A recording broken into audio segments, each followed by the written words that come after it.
Been up since 4:20. Oh, wow. Hope you celebrated.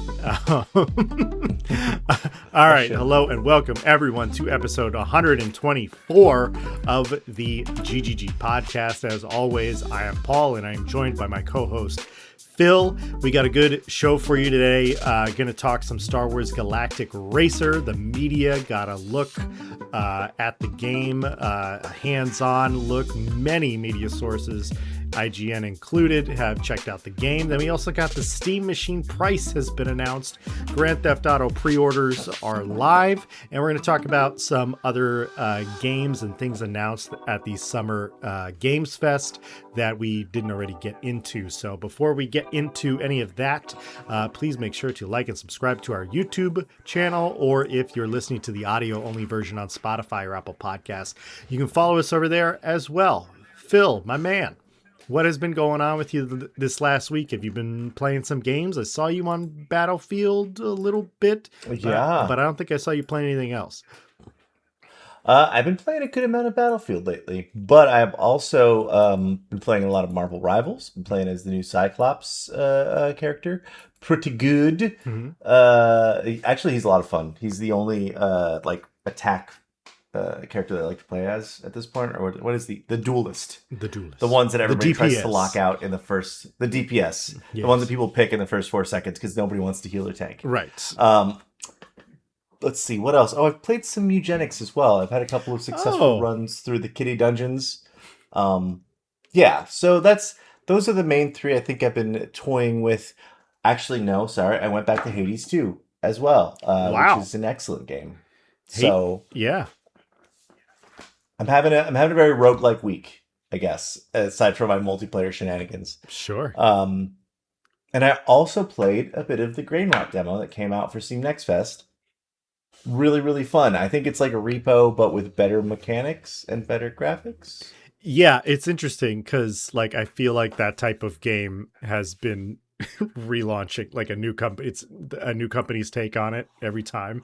And Repo was obviously a much better version of what was that? We played the first iteration of that. Lethal Company, yeah. Lethal Company, and then Repo, and now this, and each one gets a little bit better. So that's it does, yeah. But it's the Fortnite to PUBG sort of iteration. Sure. But that's good. You Eugenics and Hades too. You're going back in the catalog. That's nice. Yeah, the games that I was like, I know I got to get back to these one day. Mm-hmm. And now that Hades 2 is at least fully complete, I'm like, it's time. It's time to really dig in. It's such a good game. Right on. Yeah, I still have not beaten Hades 2, so I gotta get back in there, unfortunately. Yeah, as far as myself, played a little bit of Fortnite, indoctrinated one of my friends into playing that. He bought Hank Hill, which I think was on sale for Father's Day. And then he's got the emote where everybody's sitting out in the alley drinking beer, and 4 people can do that emote. So that's pretty awesome. That is sick. Yes. So I've been playing that. And then the Frostpunk 2 got a new DLC, which has volcanoes in it now. So that's pretty cool. So I played a little bit of that as well. And then I was playing some Valheim. Just excited for the full release on September 9th. The game has been in early access for 5 years now. So I'm ready for the full version to be out, even though it's pretty much out already. But yeah, just been very busy with life stuff, as we've been talking about over the last couple of months. So not as much time as I would like, but this week coming out in our major game releases, we have Deer and Boy, as well as the Starfox remake. So for Starfox in particular, the kind of review embargo has been lifted today. So we're seeing a lot of 8s kind of in that range, which, good for them. I've seen video of it. It definitely seems like if you played Starfox as a kid and you have that nostalgia, then you're going to like this game. If you haven't, some of the older mechanics, especially how the your fighter actually pilots, I think is a little bit more aggravating for people, playing a game that was originally designed to be played on an N64 controller. Mm-hmm. So, kids today probably look at that controller and be like, what are we doing here? I don't see why they're re-releasing this game as opposed to just, Making a new one. I mean, I guess that's technically sounds harder, but also shut up. It's been 35 years since we had a Starfox game. Yeah, I think that this is, I'm definitely reading into things here, but I definitely feel like they put Starfox in the second Mario movie, Mario Galaxy, and maybe they have a Starfox in the pipeline, but they were like, okay, we need to release something this year that's going to release somewhat close to the Mario movie because we got to capitalize on this publicity. And that's what this is. But yeah, that's just my leap. The other game coming out this week, major game, is Deer and Boy. And if you haven't heard of this game, I wasn't really aware of it either, but it is a narrative cinematic adventure that tells a silent story through stunning visuals with evocative music. So very much a story narrative game that you go through, and it's quite beautiful. I actually really like the art style of it. So feel free to check that out. That came out on June 23rd. So right on that Deer and Boy. It's we're living in a time of a lot of these games coming out, which is great. Yeah. And I'm also I think I'm secure in myself enough to say these types of games aren't for me, but I like that it feels like they're more fun to make than it would be for me to play as a person. Yeah. Because I'm like, I want to do a video game thing, and they're like, actually, sit quietly and watch this thing that your dad said 10 years ago. And I'm like, okay, cool. Well, I'm gonna boot up Battlefield again. It's like, I need my action. I need my Fast and Furious. My lizard brain is taking over. Well, different genres for different gamers, right? So exactly. All right. Well, let's get into something a little bit more exciting then, and that is Star Wars Galactic Racer was shown behind closed doors to multiple media outlets this week, most notably IGN, but several other people got to check it out as well, including streamers and whatnot. And everybody seems to be pretty impressed with this game. So that's a good sign. I've been very excited for this game. Like just seeing, I actually went back and watched some old footage of the original Star Wars Racer game, the pod racing game, and whew, have we come a long way from that N64 controller. Yeah. So it's been great to see. The most notable things that were revealed, as opposed to like what has been shown in the trailers that we've seen up to this point, are the fact that the single player version of this game, or the single player mode in this game, is actually going to be a roguelike, which is very interesting. And as I have discussed previously, I'm not a huge fan of roguelikes. It's not really like my genre. I will play them. But so when I heard this, I was a little turned off, but everybody's reaction to it seems to be pretty positive, where you are trying to advance through the story, through the different races. And apparently there's like different paths as well that you can take, where it's like, okay, well, if you want to do this race instead of that race, you can do that and then advance to this fourth race instead of doing every single one. And apparently when you do that, you get like passive boosts or attachments that you can put on your vehicle and whatnot. So that's awesome that there's that level of customization. And I also think it gives people a reason to keep playing the single player, as opposed to just doing what you do in most racing games, which is you beat the circuit and then you don't ever do that again. So yeah, does this change your perception on the game, seeing that there's a roguelike element to it, Phil? Not so much. I mean, like, I think it's a positive. It's not a huge needle shifter for me. But I think like any way to recontextualize how we interact with racing games is cool, because like you said, if you're a lot of people play online, but if you don't really enjoy that aspect of it, or if you have internet that's like a little spotty, yeah, it can have a lot of feels bad where you're just like, I should have won that race, but like my connection told me I was at like this turn when I was actually 20 Yeah. feet down the track, you know? Mhm. So I think anything that kind of makes them more single player focused, because I loved Burnout for just like replaying single player races, trying to get better times, like taking more enemies out.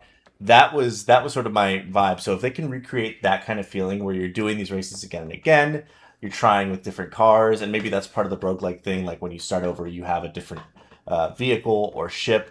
So Mhm. you're kind of forced to try out different things rather than finding one car you like and sticking with it forever. Mhm.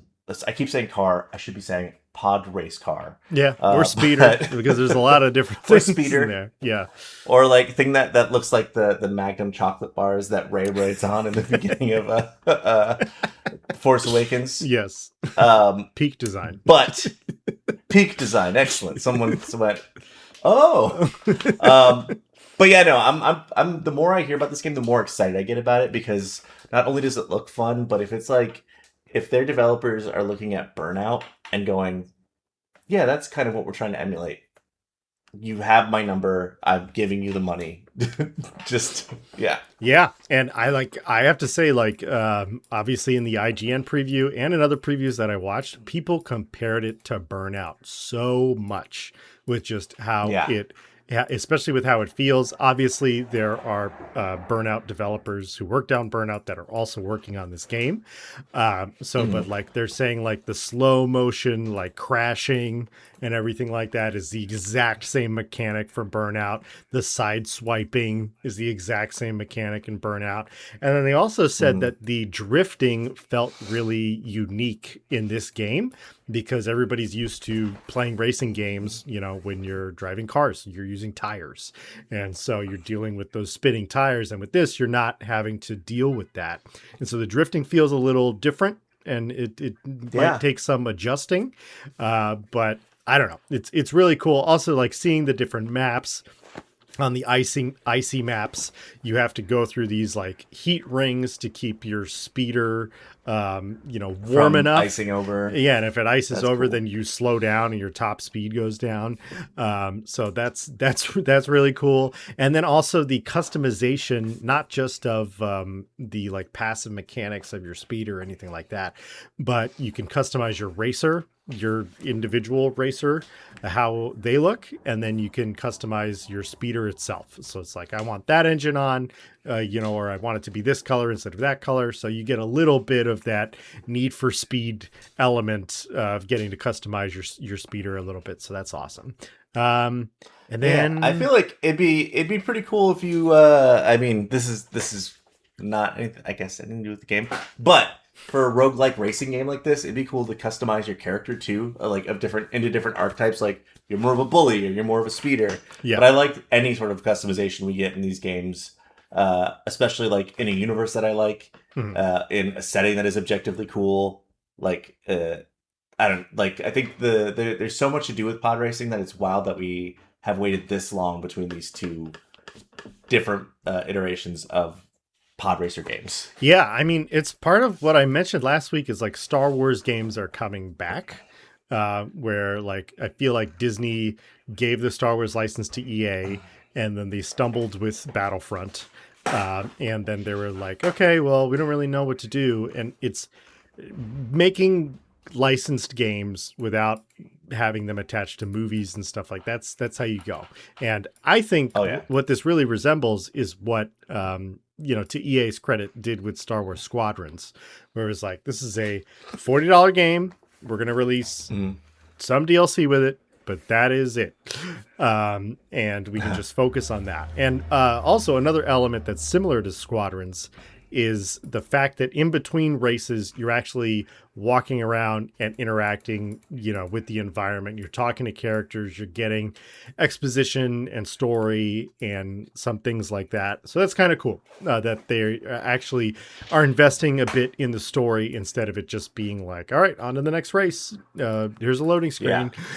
screen. So Here's an animatic, and by that I mean a comic still that we're gonna do audio over if you're lucky. yeah, That's what I feel like a lot of these like in-universe games do. Well, that's really exciting. I think the more I hear about this game, the more I get excited about it. Similarly, like just Star Wars in general, they're doing pretty good with their game releases, or things that are like, this is going to be such a cool month or a couple months for Star Wars between Zero Company, this coming out, and then I'm sure within the next year we're going to start seeing Jedi Outcast, or sorry, not Jedi Outcast, Jedi Jedi. Survivor. Yeah, they'll probably call it something else. Whatever the third one will be. The Jedi, Cal Kestis Jedi trilogy. Yeah, the Cal Kestis, the third one. Jedi Thriver. Yeah.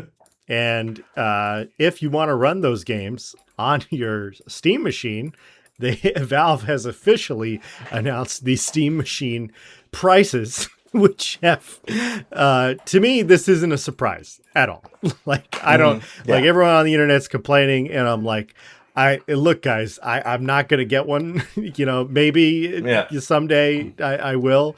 But with how things have been going, let's just get into the details now. So the Steam machine at launch, just the box and the cables that you plug it into your TV with, is going to launch at $1,049, which is a lot of money. And I think when people are over here criticizing a PlayStation for being $600, well, and so here's the thing that kind of pisses me off, though. The Steam machine, the base version, does not come with a controller. So, so I don't really know. Yeah. So I would say that the real version of the base Steam machine, which is launching. Oh, also, no, I haven't even finished. So the base version also, it only comes with 512 gigabytes of hard disk space. So half a terabyte. If you want the half a terabyte version with a controller, it's $1,128. Then the next tier up is a 2 terabyte Steam machine with no controller is $1,349. And then the final version, the Steam machine 2 terabyte with the controller, is $1,428. How are those numbers sounding to you, Phil? Because I have a lot of feelings about it, but I know as soon as I open the floodgates. As doing some quick math, the controller price is around $80 is what we're looking at per controller that you want to. So that's like surprisingly standard. PlayStation 5, the DualSense comes to about $75 or $80. Yeah. The Xbox controller comes in considerably lower, between $50 to $70. A lot of sales. Granted, it looks like the controller has a lot of stuff going on within it, but $80 is a lot. Just, I don't know. My old gamer brain is looking at that going, wow, that's a big increase. Kind of makes sense. 512 is stupid. 512 means you can have like Call of Duty and Baldur's Gate 3 installed and nothing else. Yeah. It's so much if you're paying for like an indie machine. Hopefully then you've got a Steam Deck. 2 terabytes feels about right. That feels like you could actually move things around, install this or install that. I'm wondering with like the front of the box, if you could, in theory, not get a Steam controller and just plug like, anything that connects to a USB that's a controller into your Steam Deck. That is a good question, but I do not know. Yeah, I would hope that that's the case. I hope that they've future-proofed that much. However, looking at the specs, it seems like a decent PC, like a decent gaming PC, at least a starter. Yeah. Which is going to run you more than $1,000 typically. So. Yeah. So a lot of like comparing it to buying, if you do a custom PC, it'll probably be around the same price for what you're getting. Yeah. And it's mostly because of the RAM. And which this kind of sucks, but it's 16 gigabytes of DDR5, which DDR5 is good. 16 gigabytes, not so great. We are getting another 8 gigabytes of virtual RAM, but so it does the specs are fine. But I think that the big difference here, and something that I don't think the average consumer understands, is that when Xbox or PlayStation are selling you a console, they are selling it kind of at cost. And that's why their prices are their prices. They are relying on the fact that you buy a PlayStation, you buy an Xbox, and then you go through their stores and they make the money back through you buying games and doing other things, or continuing to buy controllers because PlayStation has drifting problems and XYZ. So like, and it's very clear to me that Valve doesn't care about that. Valve is like, we're not selling it at cost. We need to make a profit on this thing.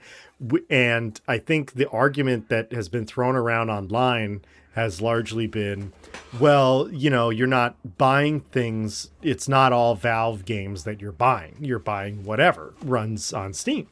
But Steam is still the marketplace. They're still getting a cut every single time. So I would have liked to have seen this a little cheaper. I understand this is a computer, but if this is a computer, then why am I not just buying a computer and hooking it up to my PC? You're not really solving, you're not solving a problem, I guess is my thing. And so, yeah, I also think it's just like, if you don't want to sell things, or if you want to make a profit on the console, that's fine. But the base version of it, you have to have a controller. Because your question of, can I take a PlayStation 5 controller? Can I take an Xbox controller? Can I take a Logitech controller and plug it into the Steam machine? It's like, I don't know, because the Steam machine is not running on Windows. It's running on Linux. And so is this a version of Linux that a PlayStation controller is going to run on? Our PlayStation controllers run on when we plug them into our computers because they are set up to work with Windows or whatnot. So, yeah, I don't know. I think Steam, I think Steam does have, like, it detects and works with the controllers. Maybe that's through Windows and not Linux, or which is, it would be, I think, a lot crappier if they hadn't considered that and made that a possibility. But all that to say, like, I think the price wise, like, I would want the 2 terabyte Steam machine with the controller, $9,999. With the controller, and that's like, I bet you it will fall to that price in a lot of sales not too long after, like for the holidays or whatever. Yeah. And that will be the price that it moves at, and I think Steam will learn the lesson eventually that you got to sell at a little bit of a loss on the console because you're going to make up so much in your sales. Not that Steam even needs to make up money. Like you said, it is a problem that I don't see existing, because whoever wants a gaming PC right now most likely has one. Yeah, exactly. And like, it's not like a kid's gonna want this for Christmas and their grandma's gonna know, like, oh yeah. Like, I feel like there's a very slim margin of kids who are asking for this for Christmas as their starter PC, and an old grandma or grandpa being like, oh yeah, I'll get you a Steam machine. Yeah. I think like I think they'll sell some of these. I have no doubt about that. But I think, like, when Valve makes hardware, it is it's like luxury gaming hardware, similar to the Valve Index, their headset, their VR headset. Probably, I would argue, is probably the best VR headset on the market. Especially when they were more actively supporting it. And like, this is probably the best you could do for this price with a PC. And so I don't want to, diminish anybody's excitement for people who are going to buy this, but it's a fat chunk of money. So, so yeah, and they're not calling it a console. I get that to an extent. And I guess I think also their pricing reflects they're not thinking about this as a console. So yeah, All right, let's get into more money, and that is the Grand Theft Auto pre-orders have officially gone live the day that we are recording this on June 25th. The marketing has been pushed. We've gotten new screenshots. We know the pricing for Grand Theft Auto pre-orders. It is the standard edition is going to cost $79.99, so $80, and then there is a more special edition that comes with some Vice City costumes and various other items that is priced at $100. Phil, are you pre-ordering Grand Theft Auto today? No. No, I would never. I'll pre-order the hell out of games. I will never pre-order a game this far out. Are you kidding me, you guys? Yeah. What do you do? What's the move here? Yeah. Yeah. It's a digital game too. This is the other thing that they're catching a lot of flack for. Yes. Is the fact that the game is mostly going to be released digitally. I think there is you can buy it at the store with a disc, but not the collector's edition, just the regular edition. And even still, it's just going to go and download the majority of the game onto your console. So all that to say, don't pre-order this game. They're just going to copy and paste the file. Yep. Maybe after the reviews come out the first week, like week before the game, you're stoked. You're like, I want that extra gold gun with a duck painted on it or whatever. Pre-order it then. Once you know what you're getting, great. But at this point, there is no reason to give Rockstar your money for free. And I know saying that will not stop anyone from pre-ordering, because people who are so stoked about this game and the meme of it are going to do so anyway. But it is absolutely so dumb. I'm a little angry about it. Yeah, I didn't realize this until today, that there was going to be no physical version of the game. And so it's like, that's kind of the incentive of pre-ordering it. I feel like I want a physical copy of Grand Theft Auto 6. And so when I go to GameStop, I can get that physical copy of it. Or if I get it in the mail, I get the physical copy. And they will sell plastic cases, I guess, if people are interested in buying a piece of plastic. But it will have no disc in it. It will just come with a code. So I really don't like that. And I also completely agree with you. I don't see the point of pre-ordering this if you could pre-order it a week before it comes out. This November. And you're still going to get everything for the pre-order. Like, what is the point of, you got to secure your copy? It's like you have an unlimited amount of copies. There's nothing to secure. It's literally Control-C, Control-V, and you've made a purchase. Yes. Absolutely silly stuff. That said, they're obviously rolling out a lot of information about the game. I guess when I say information, I really mean screenshots. Yeah.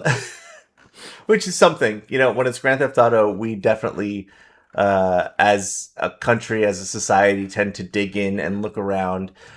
So what I will say, the game looks gorgeous. Of course, it looks beautiful. Of course. That's what Rockstar does. Of course. They've spent 35 years making this single game, but I think it's older. I don't know.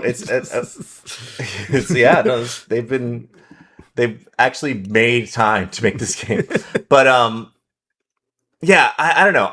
The hype of Grand Theft Auto 6 actually kind of takes me out of the Grand Theft Auto 6. I don't know. Do you ever feel that way, Paul? Like, this game's almost so hyped that it can't live up to it, or is just like, I'll care about it when it comes out, I think it is overhyped, 100%. I think the reason people are so enamored with it is largely because Grand Theft Auto Online has had such a long life, and I think you could argue really at this point that it's an MMO at this, and there's just a variety of things that you can do in Grand Theft Auto Online. And people need to remember, when this game comes out, Grand Theft Auto Online will not be out. You will just be playing the single player version of this game. And for me, that's really where I have spent the most amount of time playing Grand Theft Auto, is in the single player version.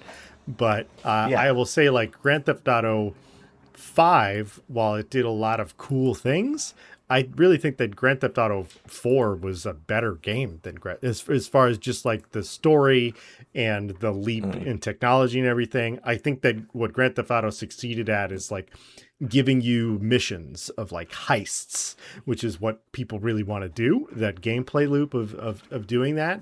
I do think it is a bit overhyped, but I will say I am excited for these cultural, societal commentary that Grand Theft Auto brings to things, particularly when it comes to American culture and about shoving that in our face. And so I'm more interested in it in an artsy fartsy way, even though this is a very mainstream product, which is kind of weird to say. So I'm glad it could do both. Yeah. No, it's to say it's good that it can do both. Excites that side of the aisle and this side of the aisle, you know? Yeah. So like I remember like playing Grand Theft Auto 4 and Grand Theft Auto 5 and driving around and like listening to the radio and having it sound like a radio show that you would hear driving around in America somewhere. But then as soon as you start listening to it, it's like, oh, what are they really saying? What are they really talking about? And so I Mm-hmm. love that societal commentary. It's one of the reasons I really I still watch South Park because it's doing that cultural commentary all the time that you don't really see in a lot of other media, and so I kind of feel like this is one of those games that does that. But I will agree, it is overhyped Mm-hmm. by a lot. But let's just so we can say this. So the Ultimate Edition coming at $100. You do get a couple of things. I probably won't be getting into this. I don't know if it's worth it for me, but you get the Yeah. Vapid Dominator buggy with access to the Paradise Garage, including a weapons locker and stash box. You get the 95 Garati Cheetah sports car with a retro-inspired design, a Drinka Enduro motorcycle, Crest kayak, exclusive Vapid Ganado pickup truck upgrades at Jason's Safe House, a Shih Tzu Swallow speedboat equipped with a weapons crate, and you get access to 2 exclusive vehicle customization shops, the Rideout Mm. Customs in Vice City and One-Eyed Willie's Lake Leona. I didn't say that right, but classic car selection activity featuring restoration projects, blah, blah, blah, blah, blah. So essentially, if you want a lot of vehicle stuff, that's what you're going to get in the Ultimate Edition. The Vice City like throwback items, that's what you get for pre-ordering the game. But again, you just need to I think like on PlayStation, pre-ordering Mm. counts anything over like I'm at A day before release. like a day before, yeah, 24, Mm. 48 hours, something like, it can't be more than 48 hours because I've definitely pre-ordered things with a short window. And so if you're just Yeah. excited for like the Vice City packs, no sense in pre-ordering right now if you don't want to. Yeah. so I think if talking to anybody who's going to buy this game, definitely just spend the $100 because I think for me, I could have seen this game very easily coming out as just the game part of it being $100, mm, and for all the time that this game is going to give you, all that stuff, I think 100. Just get the full thing, get the whole shebang, because $80 is so close to $100, at least in my head. Like, I'm calculating wow. $80 versus You 100. sound like their Just marketing doing the team. 100. Just do it. Just get it. I mean, that's just my bit about it. They're going to come out with an online bit eventually, which will cost you more money, and which is when I will stop playing. Yeah. I just want to share, I guess, about Grand Theft Auto. For me, it has never been about the online stuff. Mhm. It's always about like seeing the interactivity of the world. Like, you talked about like in Grand Theft Auto 4 more than 5. I think I'm the same way because a lot of Grand Theft Auto 4 and what 3 and Vice City and all those games did so well was making a world that felt really alive. And Grand Theft Auto 5 did that as well. But the focus became like these big, almost tentpole or heavily orchestrated moments Mhm. that you were experiencing in the story Yeah. versus the thing that I enjoy most, which is like making little discoveries when you're walking down the street and someone like starts a fight with you, or like Yeah. all the little tiny details, like the diegetic music, the radio shows, and that's all going to be in this version, and they've put probably millions of hours into it. So that is the thing I'm most excited for Grand Theft Auto. Uh, but yeah, it is just, it's kind of weird that it's everywhere. Like, you were telling me to turn on my PlayStation right before the show, and I did. And the entire front page of the PlayStation like store is just Grand Theft Auto 6. Yeah. Pre-order the Ultimate Edition. Watch videos. It's nuts. Yeah. Yeah. They're definitely going to put so much marketing. It's going to be everywhere, and it's going to be everywhere for the next, several months. So Might as well get used to it now. Also, I think this goes without saying if you've read about this at all, but it is not coming to PC initially. This is pretty standard with Rockstar games, where they will have a PC version that comes out, 1 to 2 years later. So you're not going to be able to play it on your Steam machine. But yeah, you have to have an Xbox or a PlayStation to play this. I agree and disagree with them not launching it on PC. I will say, like, the online elements, I've talked to Phil about this before, but when you're playing like Red Dead Redemption online or Grand Theft Auto online on the computer, there's just a lot of hackers that can kind of do whatever they want. And I would kind of, Rockstar and Take-Two Interactive, you guys have enough money to put some anti-hacking software and invest in that, but for whatever reason you haven't. So I kind of get it just coming to consoles initially because they can have a very controlled product that runs on very specific hardware that they can design it for. So yeah. All right, let's move on because we talked a lot about Grand Theft Auto. This is personal kind of plug for me. One of my favorite games, Jump Space, had its largest update yet this week. Jump Space being the cooperative space exploring game where you fly around in a starship and you do missions with your compatriots. This particular update added its largest ship to the game called the Hammerhead, which is this ginormous like space frigate that you are on with multiple guns on either sides. It's definitely like the big destroyer frigate boat thing that if that's the kind of sailing around in space that you want to do, then this is what it's for. And they also added a ton of guns and customization to those guns as well as weapon blueprints. So if you have like a favorite weapon or a favorite weapon design that you personally like, you can reprint out that gun every time you play. So you don't have to live with the roguelike element of it, of like, well, I had that gun and then I lost it, and so I'm never going to see it again unless I magically find it via loot. So I really like that. I like that this game, it seems like it's kind of fully out now. A lot of the stuff that they promised with its early access things have come into fruition. So very happy for the Jump Space team. And I'll see if I can get my friends back on this game so we can try out the new boat. So slash cool. Starship. Yeah.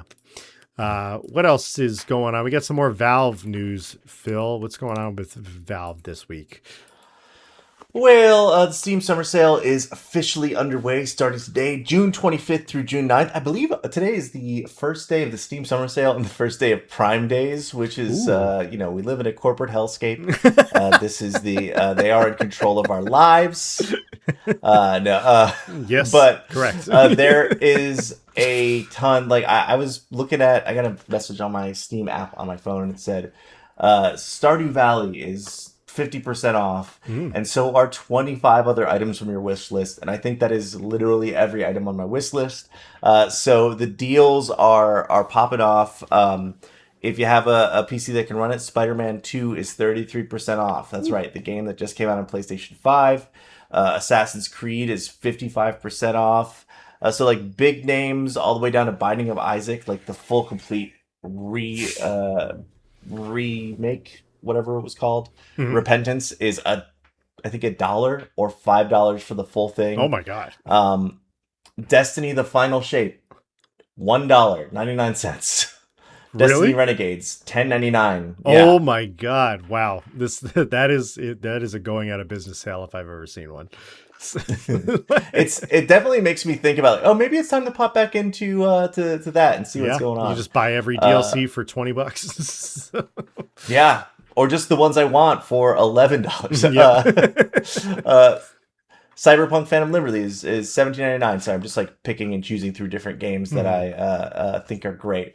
But yeah, there's quite a bit of sales on here. If you have a computer, I would say like anytime is a great time to go check out what is for sale, because the Steam Summer Sale rarely messes around.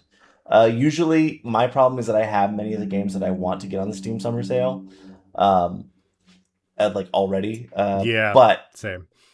I can certainly say just with the expansion of Steam over the past couple years, there are definitely things that I see that I'm like, oh yeah, I don't have that, and that's been on my list. And it's what, $5? Sure, I'll grab it. Right. Yeah. Yeah, I feel very similarly. I think like most of the stuff, I might bargain bin shop a little bit. And I know Dune Awakening is back on sale. And I had some fun with that game now that it's been updated so much. But I definitely hit a wall with it where it felt like, okay, I need to be playing with people in order to progress at a rate that isn't so time consuming. And which is like, that's why they made it an MMO. But I think in a lot of MMOs, people don't actually play with each other. So it's just like, hi, neighbor, I'm never going to see you again. Great. Like that kind of an attitude. So I don't know. I'll see if some of my friends are interested in picking that up. But yeah, happy the Steam summer sale is going on. And as usual, when Steam does a sale, all of the other companies are like, oh, we got to do a sale too. So I'm curious to see if Destiny's little fire sale is on the Xbox store and on the PlayStation store and all that other stuff. So yeah, all right. Well, let's get into some Summerfest Spotlights. These are some games and trailers for games that were released at Summerfest, but because of everything that was going on, we didn't really get a chance to talk about them, and so we just want to do a little spotlight on some of them. The first one on the list for me that I wanted to talk about was the announcement of Guild Wars 3. I think that Guild Wars, aside from World of Warcraft, I would argue is probably the most successful MMO to ever come longest out. running. Yeah. Next to WoW. Yeah, exactly. And so I think the fact that they're committing to, okay, we're doing Guild Wars 3, it's a new game, it's a new engine, and I think this is a great time to release an MMO. I think we really have a vacuum for MMOs right now. Yes, World of Warcraft is still getting updated, but it's been out forever. Yes, games like Dune Awakening are out, but its popularity has really gone down, and it's it's kind of a convoluted MMO, to be honest. Destiny is, going out of business, apparently. And ESO is really old. There's just not a lot of MMOs on the market right now. And I think it's a great opportunity to launch one and show younger gamers who haven't really played that style of game before what an MMO can really be. So I have high hopes for its combat. I like the art style. They're not going too realistic with it. But I feel like in an MMO that's kind of important because there's going to be so many people connected to it. You don't want to be running everything on Unreal Engine 5 or 6 or wherever we're at right now. So I'm excited for it. I would have liked to have seen some gameplay, but the announcement and the showing of the engine was a huge positive for me to see at Summer Games Fest. So yeah. Yeah. The fact that you can play as a big cuddly bear race. I know typically they have like horns or whatever. So I played like Guild Wars 2 for a minute when I first got a gaming PC because I was like, I want to see what this thing could do. Yeah, same. And it's a great game if you're into MMOs. I think that is just the type of that is the challenge of like MMOs are such a very specific thing. They were kind of games as a service before games as a service, so everyone tried to hop in. But it's cool to see the big two being WoW and Guild Wars kind of like still sticking it out and making things and being tent poles in the what's the right word, in the field. In the genre, definitely. In the genre. All right. Next up, Monster Hunter Wilds Ascendance. This is the first major DLC to come to Monster Hunter Wilds, and this is different. It's a full DLC, and so this is different from several of the updates that they have released so far.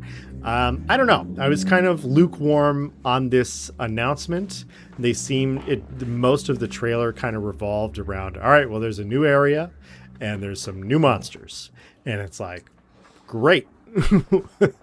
What about the rest of the game? So it Do you guys just have more, or is that?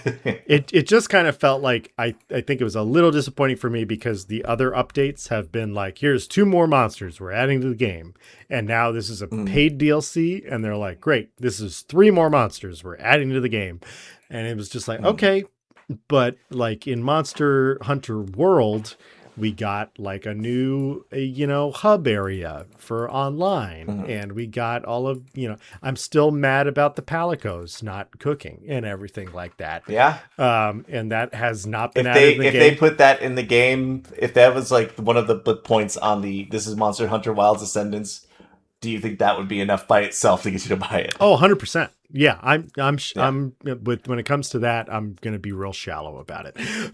Like, Yeah.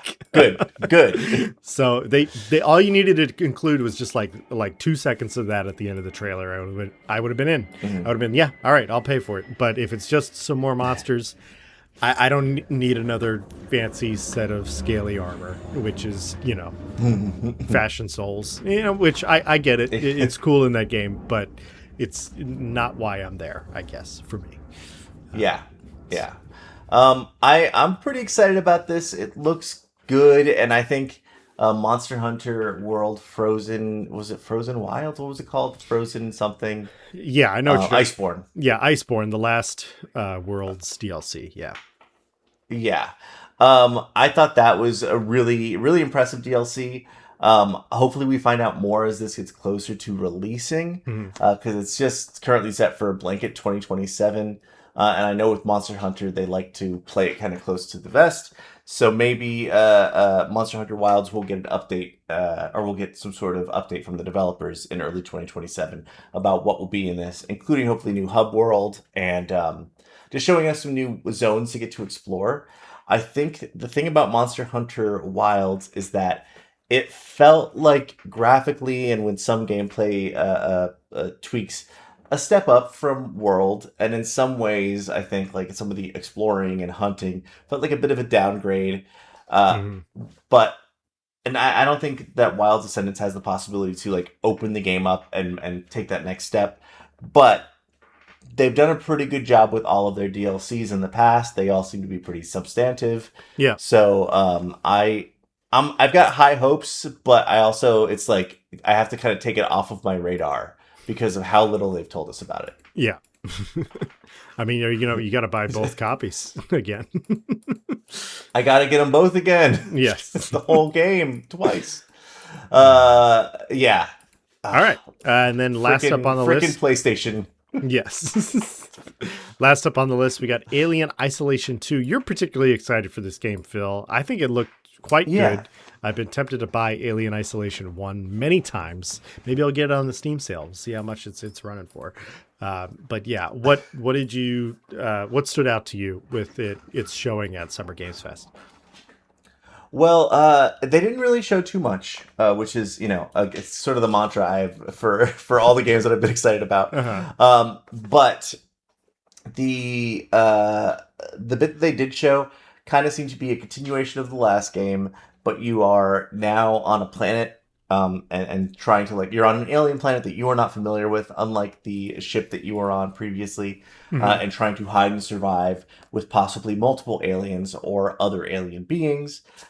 So the thing that is exciting me about that is that it feels a lot like Alien to Aliens, like the films kind of went in that same trajectory. And the first game did seem like a playable version of the film in that sort of way you were talking about for licensed game, which is like, don't do the thing, but do another story in that world. That kind of perfectly recaptures that. So I think this might be that, but I think the premise of it opens up a lot. And I think the first game was so well done that I really just want to give these guys a blank check to do whatever they want. Yeah, I mean, I think it's I love the like those 4-person cooperative experiences. Is this a 3-person? Because I think the first one was a 3-person, right? Oh no! Alien Isolation is the survival horror game. Oh, okay. I'm thinking of Fire Team. Excuse me. Fire Team. Yes. Okay. Yes. Well, right on. Very cool. In that case, I don't like horror, especially by myself. This is, it's like, for me, the first game, and I didn't finish it because, again, I did get scared. But the thing that was really impressive was the AI of the monster. Yeah. The sort of things that they programmed into it. Like, you couldn't hide in the same place too many times because then the alien would learn about that and just start like stabbing lockers if you hid in lockers too much. Okay. So you had to vary it up. But like the monster was smart, and they had a lot of like really cool little film tricks to where, the monster's always roaming around the map somewhere. Mm-hmm. So then it is possible the monster could be roaming far off in the distance. But once you started getting to like story stuff or like things that you need to do, they would always populate the monster somewhere like in your vicinity. Right. So even if you still didn't run into it immediately, you could like hear it. Yeah. And it was just they do a really good job of making a constant presence. It's almost like playing with a person. So stoked about it. Ha. All right. Play that one with all the lights on. Maybe in this one, like, give you a gun, you know? Yeah, maybe. That would be nice. So, all right. Well, right on. That was a great episode. Episode 124 of the GGG Podcast. We're going to keep talking about gaming news throughout the summer, especially with Grand Theft Auto marketing coming at us left and right. We'll talk about any new news we hear about that. But yeah, thank you guys for joining us. If you haven't already, liked and subscribed to the GGG Podcast on our YouTube, please do so. And if you're listening to the audio only version on Spotify or Apple Podcasts, you can follow us over there as well. Good show, Phil. I will see you next week. Yeah. I'll see you next week. We'll do this bad boy again. Oh, yeah. I'll have a new background next week because I'll be back in LA. Oh, whoa! For a little bit.